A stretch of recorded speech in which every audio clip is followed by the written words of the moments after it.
عمرك وقفت قدام المراية كده يا صاحبي وسألت نفسك هو أنا ليه بحاول أثبت للناس إنها الأحسن؟ بصراحة كده محاولتك اللي أنت تثبت إن أنت الأحسن بتكون إهانة ليك مش مجد، لأنك أنت لما بتيجي تقنع غيرك مش معناها إن أنت الأحسن، لأنك بس مجرد اللي أنت بتقنع غيرك معناها إن أنت مش واثق في نفسك كفاية.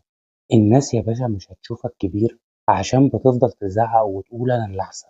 الناس بتحس بيك من غير ما تتكلم.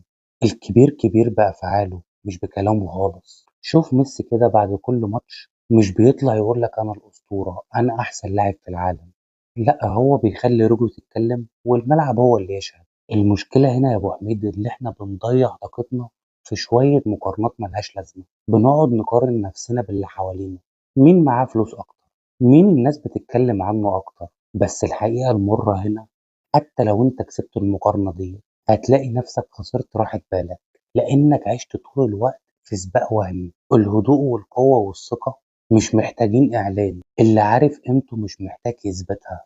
فخلي بالك بقى، مش كل معركة المفروض تخشها، ومش كل كلمة المفروض ترد عليها. ساعات أحسن رد ممكن تعمله إنك تسكت وتكمل طريقك. ساعتها الناس هتقول عليك مختلف. حاول إن أنت تعيش لنفسك، مش تعيش عشان تثبت للناس، لأن بجد اللي بيكون الأفضل هو اللي مش محتاج أصلا يثبت إن هو الأفضل.